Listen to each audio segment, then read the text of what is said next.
디모데 전후서와 그리고 디도서의 말씀을 통해서 목자, 착한 목자됨에 대해서 함께 이야기를 나누고 있습니다. 착한 목자됨은 바로 이와 같은 한 장씩 우리가 살펴보고 있지요.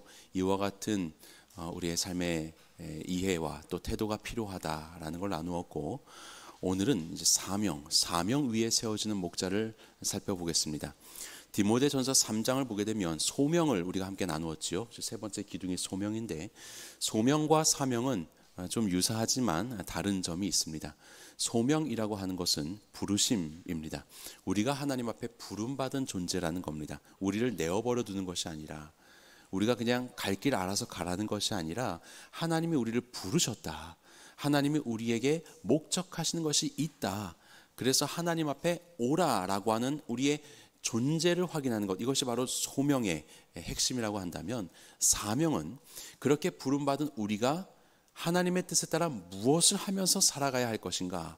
오라 해서 우리의 존재를 확인한 성도가 가라라고 하여서 세상 가운데 우리가 할 우리의 목적, 우리의 책임, 우리의 의무, 이것을 말하는 것이죠. 그것을 바로 사명이라고 할 수 있을 겁니다. 우리의 행위에 초점이 맞춰져 있는 것입니다. 사명 위에 세워진 목자에 대해서 함께 살펴보려고 합니다. 오늘은 그 디모데 후서 4장 말씀이잖아요. 바울이 쓴 가장 마지막 서신입니다. 이제는 순교를 앞두고 있는 그런 상황입니다. 그 중에서도 1, 2, 3, 4장 중에 4장은 정말로 마지막 말이라고 할 수 있어요. 바로 이 마지막 말에 바울은 무엇을 남기고 있는가? 여기에 한번 우리 초점을 두었으면 좋겠습니다. 여러분들은 이 땅을 떠나기 직전에 마지막으로 작은 글을 쓸 수 있다면, 한마디를 할 수 있다면 어떤 글을 남기시겠습니까? 어떤 이야기를 남겨진 자들에게 하시고 싶으십니까? 바울을 보면요, 정말로 다름박질하여서 완주하였었던, 그렇게 표현되는 자신의 삶처럼 이 마지막 순간에서도 계속해서 내게 주신 사명을 이행하는 것이 그의 모든 초점으로 맞춰져 있다는 것을 발견하게 돼요. 내가 살아왔었던 것들 쭉 생각해보고, 또 뭐 후회되는 일들도, 좀 불평할 거리들도 좀 얘기하고, 이렇게 자신의 업적과 내가 살아온 발자국들을 정리하는 이런 것에는 별로 관심이 없고, 이 마지막 순간까지도 주의 말씀과 말씀으로 세워져야 할 양들에게 모든 관심들을 기울이고 있는 바울의 모습을 봅니다. 정말로 그야말로 사명자라고 할 수 있겠죠. 끝날까지, 호흡 다하는 날까지 사명을 붙잡고 살아가는 사명자였다고 할 수 있겠죠. 어떻게 바울은 이와 같은 사명자가 될 수 있었을까? 지난 10월 23일에 그 바티칸에 있는 시스티나 성당에서 교황 레오 14세와 영국의 국왕인 찰스 3세가 함께 모여서 예배를 드렸습니다. 영국 국왕은 이제 성공회거든요. 성공회의 수장이고, 또 카톨릭, 교황은 카톨릭의 수장인데, 이들이 한 자리에 모여서 예배를 드린 것이 500년 만에 처음입니다. 종교개혁이 1517년에 마틴 루터에 의해서 시작이 되고, 1534년에 당시의 영국의 국왕이었던 헨리 8세가 수장령이라는 것을 내리게 됩니다. 수장령이 뭐냐면, 영국의 국왕이 영국의 종교의 수장이다, 이 이야기입니다. 교황이 수장이 아니라 영국의 국왕이 이 종교의 수장이다. 그래서 그 성공회의 교주, 뭐 이렇게 국왕, 그 수장이 된 것이지요. 그러면서 수장령 이후로 로마의 카톨릭과 영국의 성공회는 완전히 갈라지게 됩니다. 그리고 나서 이제 500년 만에 처음으로 지난 23일에 같이 앉아서 예배를 드렸다라고 하는 기사를 보게 되었습니다.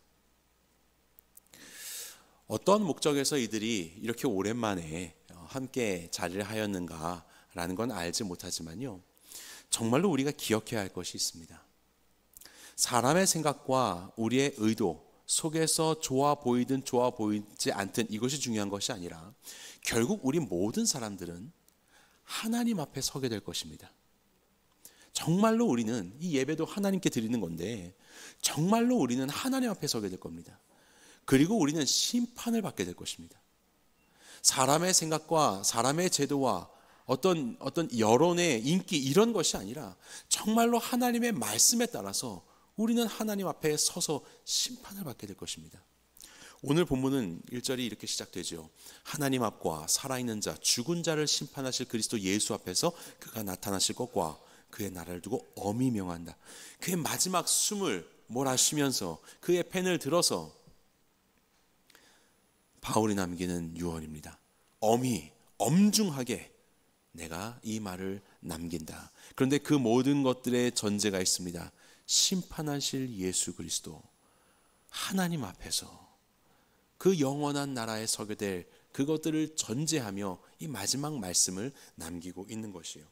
어떻게 바울이 사명자의 삶을 살 수 있었는가? 끝까지 그의 시선은 당장 내 눈앞에 이제 나의 생사 여타를 쥐고 있는 로마의 황제와 이 세상 법정에 자기의 눈이 있는 것이 아니라 이 너머의 영원한 법정, 하나님 나라에서 자기가 서게 될 하나님의 앞에, 하나님 앞에 서게 될 그것을 바라보았기 때문에 그는 사명자로서 이 마지막까지의 순간을 살아갈 수 있었던 것이에요.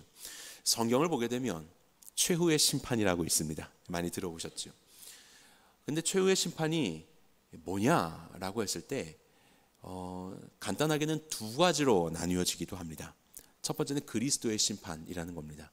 고린도후서의 말씀을 보면 그리스도의 심판이 있는데 이것은 성도들을 대상으로 합니다. 성도들이 이제 부활하여서 예수 그리스도 앞에 서게 되고 그들의 행하였었던 모든 행실에 따라서 선악간에 하나님께서, 예수님께서 우리에게 상급을 주신다라고 하는 그 심판입니다.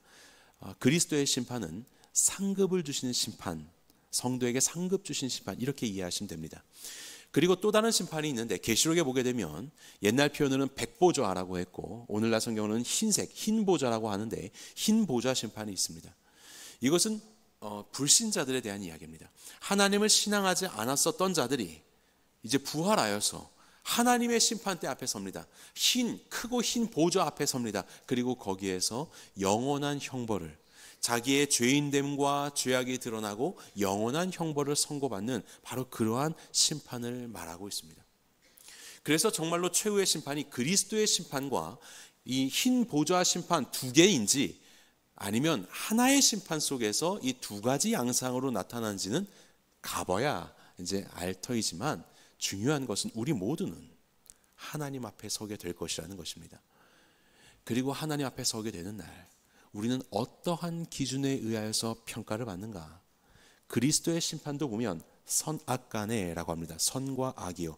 뭐가 선이고 뭐가 악입니까? 사람들이 말하는 게 선입니까? 우리끼리 좋으면 좋은 겁니까? 아니요. 하나님의 기준에, 하나님의 말씀의 기준에 선악간의 심판을 받게 되는 것입니다. 흰보좌 심판도 마찬가지죠. 생명책에 기록이 되어 있고 그 행위에 따라서 책들에 기록된 대로 심판을 받는다. 도대체 무엇을 기록하셨고 그 기록된 내용의 옳음과 그름을 어떻게 판단하시는가? 그것은 우리의 생각이 아니라 뭐 사람들이 서로 연합한다고 뭐 그것이 좋은 것이 아니라 하나님의 말씀, 하나님의 뜻, 이것이 기준이 되어서 우리를 심판하신다라는 것입니다. 우리는 하나님 앞에 서게 될 것입니다. 그리고 하나님의 말씀에 따라서 우리의 믿음과 우리의 삶의 모든 모습들을 그 앞에 다 드러내시며 우리를 심판하실 것입니다. 바울은 이것을 알고 있었습니다. 그래서 세상 법정 너머에 바로 이 법정을 바라보았기 때문에 끝까지 그에게 주신 하나님의 말씀을, 하나님의 뜻을, 사명을 가지고 실천하는 데에 전심을 다할 수 있었던 겁니다. 그러면서 디모데에게 이야기하죠. 뭐라고 말합니까? 너는 말씀을 전파하라 라고 합니다. 내가 너에게 엄중히 명하노니 네가 할 일이 있어. 그건 뭐냐면 말씀을 전파하는 일이야. 왜요? 말씀으로 우리는 심판받기 때문에 우리는 말씀을 알아가야 하고 말씀을 전해야 되는 겁니다. 여러분 옆에 있는 사물을 한번 보세요. 뭐 여기는 흰색이고 의자는 녹색이고 이거 색깔 어떻게 아셨습니까? 빛 때문에 아시는 거죠. 뭐 깜깜하다고 생각해 보십시오. 우리 옛날에 흑백 TV 생각해 보세요. 도대체 저게 파란색이야, 빨간색이야? 저 바다는 노란색인가? 뭐 이러면서 그냥 갖은 상상을 해야 될 수밖에 없습니다. 진리의 말씀, 빛된 말씀을 떠나면 이와 같아요. 그냥 저들이 생각하는 대로 생각하면서 삽니다. 3절부터 보게 되면 세상 사람들의 모습이 나오는데 그들은 귀가 가리워져서 자기의 사욕을 따를 스승을 많이 두고 세상의 허탄한 이야기만 따라가서 살아간다. 진리의 말씀 가운데 비춤 받고 이거 중요하지 않고 그냥 자기 생각에 이거 빨간색이야. 그러면 다 막 빨간 거. 빨간색 손들어 같이 모여서 살고 이건 파란색이야. 이건 보라색이야.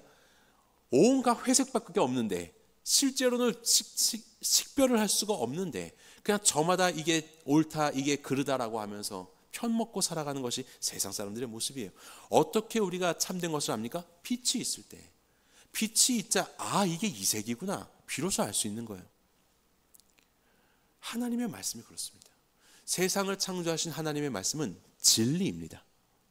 그리고 진리라는 그 말이 담고 있는 의미는 우리가 마땅히 살아가야 할 바가 무엇인지를 말씀해 주는 길이라는 거예요. 길. 참된 것이 뭔지 알려주는 거예요.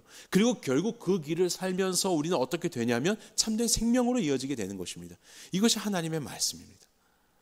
그런데 하나님의 말씀이 없으면 도대체 뭐가 진리고 나라는 존재는 무엇이고 어떻게 사는 것이 정말로 옳은 것이고 이후에는 뭐가 있는지 알 수가 없지요. 그러니까 저마다 자기가 정하고 그렇듯한 대로 모여서 살아가는 것입니다. 스스로가 그 안에서 확증해 가는 것이죠. 하지만 진리가 아니잖아요. 그래서 말씀을 전파하라고 하는 겁니다. 왜냐하면 우리는 말씀 앞에 서게 될 것이기 때문에 말씀으로 온 세상 사람들이 심판을 받아야 하기 때문에 말씀 가운데 옳은 길을 갈 수 있도록 너는 말씀을 전파하여라. 말씀을 전파하여라. 이것이 바로 우리에게 주신 사명이라고 말씀하고 있는 것입니다. 때를 얻든지 못 얻든지 항상 힘쓰라. 이 말씀에 오해가 없으시기 바랍니다. 이 사람이 듣든지 말든지 그냥 난 외친다. 뭐 귀 닫아라. 뭐 소귀라고 생각하고 경을 읽겠다. 이제 이러한 말로도 해석은 할 수 있습니다만 꼭 그런 뜻은 아닌 것 같습니다. 여기서 때라는 말이요. 때가 카이로스라는 말을 써요. 카이로스 들어보셨죠? 카이로스와 크로노스. 크로노스는 그냥 1년의 물리적인 흘러가는 시간이라고 한다면 카이로스라는 시간은 뭔가 때, 기회라는 것을 말하죠. 그래서 어느 순간에는 어느 시간이 금방 가는 것 같고 어느 순간에는 굉장히 안 가는 것 같고 뭔가 두께가 있는 시간으로서 우리에게 다가오는 것이 이 카이로스라는 것입니다. 하나님의 때라고도 우리는 그렇게 말하지요. 여기서 때를 얻든지의 때는 카이로스, 그리고 때를 못 얻든지는 카이로스라는 말씀입니다. 카이로스예요. 단순히 시간이 아니라 뭔가 기회, 이런 것이구나라고 우리가 느껴질 어떤 그 때가 있든지 없든지 이런 말을 합니다. 하나님의 말씀을 증거하다 보면 뭔가 환경이 이루어져 가는 것 같고 이것이 과연 그렇구나라는 것을 스스로 생각하게 될 정도로 뭐가 일이 좀 잘 풀리는 것 같고 그럴 때도 있어요. 이게 정말로 하나님의 때구나. 하나님이 계획하신 거구나. 이렇게 해요. 그런데 어쩔 때는 하나님이 기뻐하시는 삶을 산다고 결정하며 사는데 오히려 힘들어질 때가 있습니다. 하나님의 때 아닌가? 그냥 내가 혼자 나서서 선택한 건가? 그래서 갈수록 뭔가 좀 길이 열리고 안 되는 것도 좀 되고 뭐 이래야지 흥이 나는데 갈수록 안 되는 겁니다. 갈수록. 바울 한번 보세요. 이거 이야기하고 있는 바울 지금 감옥에 갇혔잖아요. 그것도 2번이나 갇혔습니다. 차디찬 감옥에 갇혀서 이제는 죽음을 앞두고 있습니다. 디모데후서 4장을 쭉 보시면요, 함께 있었던 사람들 막 떠나요. 데마라는 사람이 있습니다. 골로새서, 빌레몬서에도 등장했던 바울의 동역자입니다. 근데 데마가 세상을 사랑해서 나를 버리고 떠났다. 알렉산더가 나에게 해를 많이 입히고 나를 떠났다. 내가 재판을 받을 때 그토록 나와 함께 했었던 자들이 나를 변론해주지 않고 다 떠나버렸다. 바울은 지금 그거 이야기하고 있거든요. 이게 현재의 바울의 상황이었습니다. 그 길을 가고 있고 온 세상을 돌아다니면서 주의 말씀을 전파하였는데 그의 삶은 외로움, 차디참, 감옥이라는 것으로 표현이 될 수 있는 그런 현실이 내 눈앞인 거예요. 관계가 그리고 건강이 많은 것들이 다 어그러져 가는 것 같은 상황. 야, 이거 하나님이 지금 일하시는 건 맞나? 하나님의 때 맞나? 내가 지금 잘하고 있나? 때로는 우리의 삶 가운데 찾아오는 이러한 고난과 예측할 수 없는 불청객과도 같은 모든 상황 속에서 우리는 여러 가지 마음이 듭니다. 그리고 그것을 나름대로 헤쳐나갈 많은 방법들을 생각해 볼 수 있겠죠. 그런데 바울은요, 매에 맞든 죽일 정도로 버려짐을 당하든 풍랑을 만나든 그는 언제나 주의 말씀을 전파합니다. 이것이 바로 때를 얻든지 못 얻든지 주의 말씀을 전파하는 그의 열심입니다. 그가 왜 이렇게 주의 말씀을 전파했을까요? 바로 이 상황 속에서도, 바로 이 환경 속에서도 하나님의 말씀이 나의 길입니다. 하나님의 말씀이 내 생명입니다. 이것이 정답이요, 이것이 진리입니다. 이것을 확신했기 때문입니다. 때를 얻든지 아니면 못 얻는 것 같은 상황이 펼쳐진다 하여도 하나님의 말씀이 진리이기 때문에 그 말씀을 부여잡고 전파하는 것, 그것이 바로 바울의 모습이었어요. 그래서 때를 얻든지 못 얻든지라는 말은 단순히 환경과 다른 사람들에 대한 이야기를 하는 것뿐만이 아니라 어쩌면 우리 내면의 말이죠. 정말로 이 상황 속에서도 너는 하나님의 말씀을 진리로서 인정하고 전파할 것이냐, 그것을 붙들 것이냐 라고 하는 것을 우리에게 말씀하고 있는 것입니다. 세상 소리에 묻혀서, 세상의 그럴듯한 것에 묻혀서 내가 왜 사는지, 내가 뭐 하면서 살아가는지 길을 잃고 방황하는 사람들이 있습니까? 하나님의 말씀을 전하는 것, 그것이 우리의 사명입니다. 성도의 모든 사명은 하나님의 말씀을 전파하는 거예요. 왜냐하면 우리는 그날에 하나님의 말씀에 의하여서 평가를 받을 것이기 때문에 그렇습니다. 주의 말씀을 아는 자는 더 하나님의 말씀을 내 자신에게도 선포해야 될 것이고, 그리고 주의 말씀을 모르는 세상의 많은 영혼들에게 하나님의 말씀을 전해야 하는 것입니다.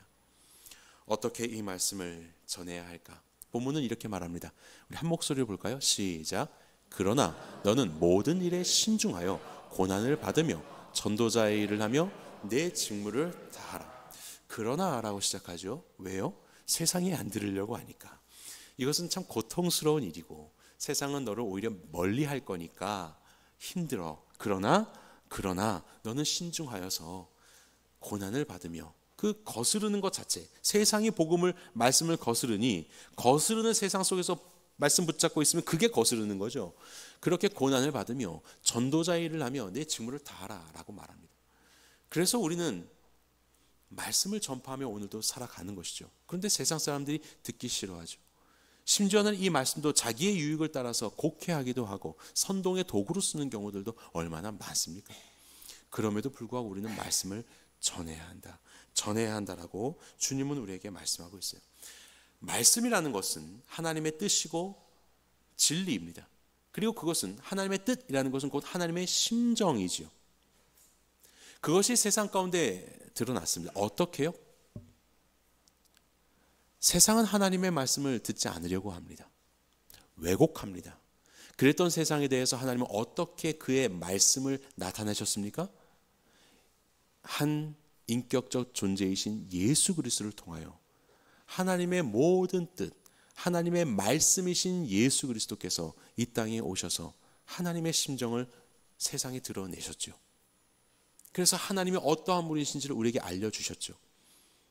그분의 눈빛과 그분의 손길과 행하는 모든 사역의 내용 속에서 그는 아픈 자들을 싸매어 주셨고, 그들을 용서하셨고, 그들을 가르치셨고, 바른 길로 인도하시며 앞서가시며 그렇게 사랑하셨던 분이 바로 예수님이십니다. 하나님의 말씀이라는 것이요, 그 옳음과 진리라는 것이 그냥 하늘에서 혹은 기록된 대로 선포되고 아니면 끝, 맞으면 오케이라고 하는 그 무서운 정의의 칼날로 우리에게 온 것이 아니라 예수 그리스도라는 그 인격적 존재를 통해서 오셔서 하나님이 우리를 만나주신 것이죠. 그리고 우리의 죄를 깨닫고 우리의 죄값을 대신 치러주신 예수 그리스도를 믿음으로 인해서 죄가 사해지고 하나님과 화합되게 되는 바로 그 길을 열어주셨죠. 그래서 이제 우리는 죄인이었으나 용서받은 죄인이 되어서 의인으로 칭해진 바 되어서 영원한 하나님의 나라에서 주님의 자녀로서 살아가는 일이 열리게 되었죠. 이것이 어떻게 열렸습니까? 단순히 선포하고 제시하고 책망한다고 되는 것이 아니라 예수 그리스도의 성육신 하심을 통해서 이 일들이 이루어지게 된 것입니다. 자, 그렇다면 말씀을 전파하라라고 우리에게 말씀하신 이 명령을 우리는 어떻게 이해해야 될까요? 그저 저 대전역에 가서 말씀 열심히 전파하면 되겠습니까? 물론 그 타는 듯한 그 마음을 가지고, 그 급한 마음을 가지고 확성기를 울릴 수도 있지요. 10분 이해가 됩니다. 하지만 우리가 고민해야 되는 것은 무엇이냐면 예수 그리스도께서 하나님의 말씀이 되셨다. 바로 이 지점이에요. 고린도후서 말씀을 보겠습니다. 5장 17절 같이 읽어보겠습니다. 시작. 그런즉 누구든지 그리스도 안에 있으면 새로운 피조물이라. 이전 것은 지나갔으니.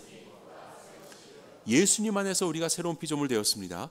우리의 죄값이 사해지고 우리는 하나님의 자녀가 되었죠. 새로운 피조물이 되었어요. 그러면서 18절 시작.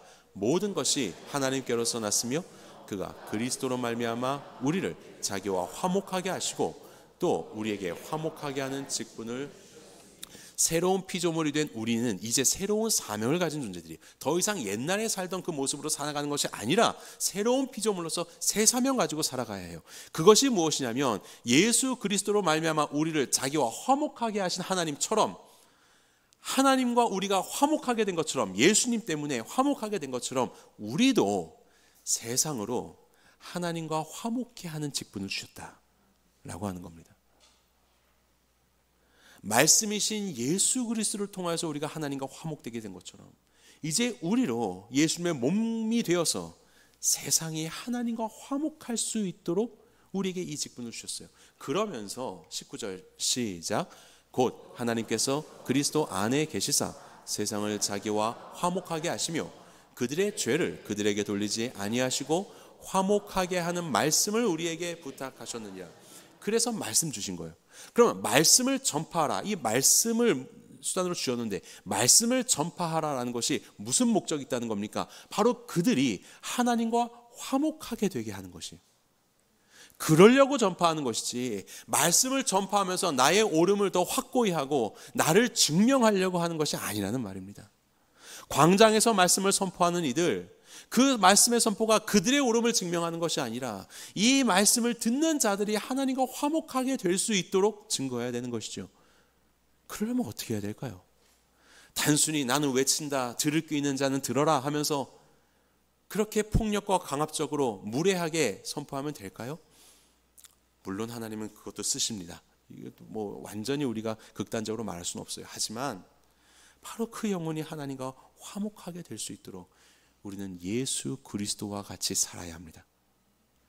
예수님이 그렇게 우리에게 오신 것처럼 우리는 그들에게 여전히 하나님의 말씀을 듣지 않으려고 하는 귀가 가리워진 그들에게 이 말씀이 진리요 생명의 말씀이라는 것을 우리의 삶을 통하여서 그들 가운데 보여주어야 하는 것이, 그게 바로 성육신하신 예수님 하나님의 말씀의 선포였습니다. 사랑해야지요. 용서해야지요. 배려하고 기다려야 하는 것입니다. 온갖 거짓과 위선 속에서 자기의 옳음을 증명하려고 갖은 수단을 쓰고 있는 그런 이 세상 속에서 오히려 나를 내어주고 주님을 드러내는 삶을 살아가는 것, 그렇게 그 존재, 그들의 소중함을 일깨워주고 그들이 참된 생명의 길을 갈 수 있도록 전심과 마음을 다하여서 그들 앞에 서는 것, 이것이 우리의 성육신의 말씀 선포의 모습이지 않을까요?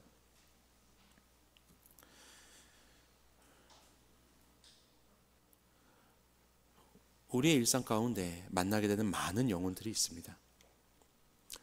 세상에 있는 귀한 정보들 나누는 것도 중요하지만요, 꼭 말씀을 나누시기 바랍니다. 나에게 의미 있었던 말씀들을 위로가 필요한 이들에게 건네주시기 바랍니다. 꼭 저들이 신자가 아닐 수도 있겠지만요, 그래도 진심 어리게 건넨 그 말씀과 우리의 손길을 그들은 기뻐할 것입니다. 우리가 마땅히 서야 할 죄인의 자리에 서셨던 예수 그리스도의 십자가를 기억하면서 나와 다른 저들을 욕하는 것이 아니라 그들을 이해하고 그들의 자리에 함께 서서 저들을 짊어지는 그런 용기를 가지시기 바랍니다. 바로 그런 십자가의 사랑을 통해서 하나님의 말씀은 비로소 드러나게 되는 것이죠.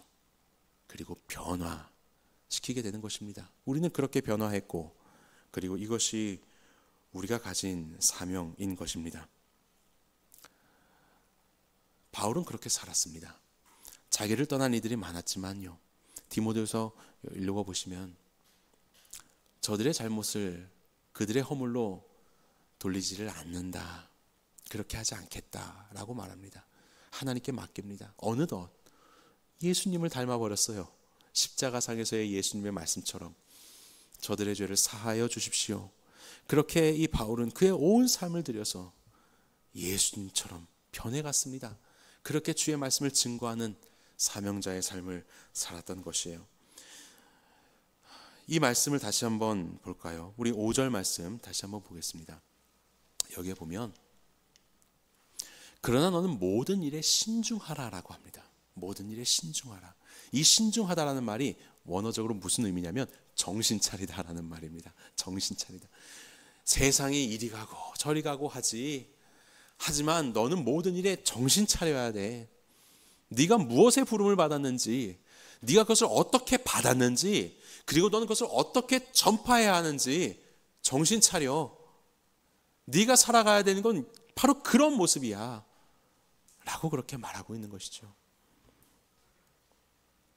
우리에게 맡겨주신 이 말씀 가지고 화목게 하는 직분을 맡았으니 우리의 직분을 이 땅을 살아가는 온 시간들 속에서 하나님 앞에 충성되게 감당하는 주의 성도들 되시기 바랍니다. 예수 그리스도께서 이 땅에 오셔서 주의 말씀을 증거하신 것처럼 우리도 예수님의 몸이 되어서 예수님을 닮아서 그들이 하나님과 화목하게 될 수 있도록 예수님처럼 말씀을 우리의 삶으로 증거하는 우리가 되길 간절히 소망합니다. 바울은 자기의 인생을 이렇게 정의합니다. 전제와 같이 내가 벌써 부어지고 나의 떠날 시각이 가까웠도다. 자기의 삶을 전제라고 말합니다. 전제는 번제나 소제 드릴 때 포도주를 부을 때 그걸 전제라고 하거든요. 그렇게 부어졌다라는 말이에요. 포도주처럼 나는 하나님을 향한 그 제단에 부어졌다. 다시 말하면 내 모든 삶이 하나님 앞에 제물이고 예배다라고 말하고 있는 겁니다. 내 모든 삶이 하나님을 위한 삶으로 완전히 드려졌다. 우리의 삶이 이와 같은 예배가 되기를 바랍니다. 우리를 부르신 하나님의 뜻을 알고 그 뜻을 위하여 전제와도 같이 부어지는 삶, 그렇게 주의 말씀을 선포하기 위하여 이 진리의 말씀, 생명의 말씀을 저들 가운데 비추기 위하여 어떻게 이 말씀을 증거할 수 있을까? 그리고 이 말씀이 정말 저들에게 들릴 수 있도록 내가 어떻게 그들 앞에서 살아낼 수 있을까? 우리의 온 인생을, 우리의 온 삶을 그렇게 하나님 앞에 예배함으로 드리는 완전한 헌신, 하지만 기쁨의 헌신의 삶을 사시기를 간절히 바랍니다. 이제 우리 교회가 30주년이 되었습니다. 다음 주에는 30주년 행사도 갖습니다. 지난 30주년을 또 되돌아보고 앞으로의 30년들을 생각하겠지요. 이럴 때마다 늘 우리 교회가 어떻게 세워졌는가, 우리 교회를 세운 하나님 앞에 쓰임받은 귀한 사람들의 이야기를 나눕니다. 그리고 또 기뻐하고 감사하지요. 하지만 우리는 교회를 세운 사람에게서 그쳐서는 안 되고 이제 우리는 사람을 세우는 교회가 되어야 되는 것이죠. 앞으로의 30년의 여정은 정말로 주의 복음, 주의 말씀을 전파하여 사람을 세워가는 일에 더욱더 힘쓰는 우리 교회가 되길 간절히 소망합니다. 홈커밍 데이를 합니다. 왜 하지요? 그리운 얼굴 만나는 것 감사한 일입니다. 하지만 우리에게 주신 소명, 성도로서의 소명이 있고, 그리고 우리 교회에게 주신 사명, 하나님의 말씀을 증거하는 것, 배우든지 가르치든지 하나님의 말씀 안에 담긴 주의 심정을, 하나님의 심정을 증거하는 것, 그래서 착한 양이 되고 착한 목자가 되어서 세상을 섬기라고 그렇게 우리에게 말씀하신, 그리고 그런 목자를 길러내라고 하신 우리의 사명을 우리는 다시 한번 홈커밍 데이를 통해서 서로 간에 확인하는 것이죠. 지금은 흩어져 지내고 있는 우리의 귀한 지체들이지만 이 마음을 가지고 우리에게 주신 사명 가지고 바로 그곳에서 계속해서 살겠노라고, 그렇게 하나님께 드려지는 예배로서 우리의 각자에서 전제와도 같이 부어지는 사명자로서 살겠노라고 함께 결단하는 시간이 되어야 할 것입니다. 광고 때 말씀드린 것처럼 학교 이야기를 드리도록 하겠습니다. 침례신학대학교는 우리 교단이 속해 있는 기독교 한국침례회의 유일한 신학교입니다. 침례교라는 것, 종교개혁이 일어난 다음에 조금 더 본질적인 개혁으로, 그래서 유아 세례나 이런 것이 아니라 전통과 이런 것이 아니라 정말로 믿는 자가 하나님을 고백하고 그가 침례를 받아야 한다라는 유아 세례를 거부하고 신자의 침례를 강조했었던 사람들, 그리고 정부와 국가라는 것과 종교가 결코 함께해서는, 연합해서는 안 된다, 그 유착이 되어서는 안 된다라고 말하면서 정교 분리를 주장하면서 때로는 정치로부터 외면을 당하였었던 우리의 믿음의 선진들, 그들이 바로 침례교인들이었습니다.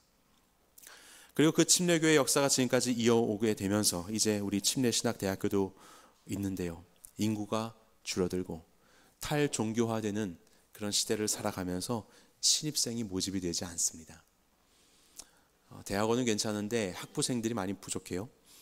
그러다 보니까 대학 평가에서 유예를 받게 되었고, 이제 내년도에는 국가로부터 나오는 장학금이 혜택을 받을 수 없게 되었습니다. 가뜩이나 학교를 안 가려고 하고 신학생이 안 되려고 하는데 장학금까지도 못 받는다고 하면 누가 오겠습니까?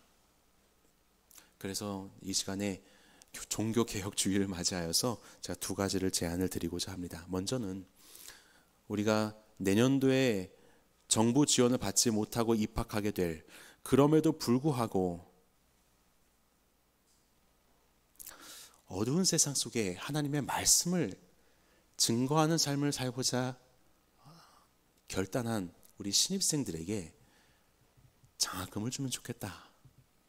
그래서 작년까지는 우리가 성경보급에 헌금을 했다면 이제는 신학생, 신입생 장학금을 한 300, 400 이렇게 되겠죠. 얼마나 거칠지 모르겠지만 적더라도 이 친구들의 그 결단의 길을 우리가 밝혀주었으면 좋겠다라는 생각이 듭니다. 그래서 첫 번째로 신학생 장학금 목적 헌금을 제안을 드립니다. 기도하시면서 자유롭게 마음에 원하는 대로 그렇게 마음을 모아주시면 학교를 잘 전달하도록 하겠습니다. 그리고 두 번째는 신입생 충원의 문제인데요. 제가 신학교 다닐 때 그런 생각을 해봤어요. 이런 것들은 무슨 목회자뿐만이 아니라 모든 성도가 다 공부해야 되는 거 아닌가? 하도 이단 사이비가 난립하는 세상에서 기본적으로 이런 건 좀 알아야지, 이 생각 정말 많이 했거든요. 그래서 한 가지 제안을 드리면, 혹 시간 있으신 분들은, 여유가 되시는 분들은 신입생으로 입학하십시오. 장학금 줍니다. 차비와 식사비만 있으면 다니실 수 있습니다. 그래서 우리 침례교 이사장님도 학부 신입생으로 입학하셨어요, 지난번에. 그래서 학교를 살리자라는 것도 취지지만요, 전 참 배웠으면 좋겠습니다. 우리 얼마나 좋아요. 우리 교단신학교가 우리 교회는 정말로 옆에 있습니다. 우리 많은 혜택을 받고 있거든요. 다른 데야 지역이 멀지만 우리는 너무나도 가까이 있기 때문에 우리가 지역교회로서 우리 교단신학교를 섬기는 것이 책임이지 않은가, 이런 생각을 하게 됩니다. 그래서 또 하나님의 말씀을 또 좀 공부해보고 싶은 그런 분들은 부담 없는 것이니 내년도에 학부 신입생으로 입학하셔서 또 즐거운 배움의 기회도 가지시고, 또 어떤 것들은 우리 목자대학에 좀 이런 거 했으면 좋겠다라고 하면 또 같이 또 만들어도 되고, 여러 기회가 있을 것 같습니다. 무엇보다도 사람을 세우는 교회가 될 수 있도록 말씀 맡은 자들을 길러내고, 또 우리도 우리에게 붙여주신 많은 이웃들에게 우리의 삶을 통해서 말씀을 증거하고, 저들이 진리의 말씀 속에서 하나님 앞에 서게 되는 날 저들이 생명을 얻을 수 있도록 우리에게 주신 사명을 끝까지 잘 완수해내는 그런 주님의 거룩한 사명자들이 되시기를 예수님의 이름으로 간절히 축원합니다.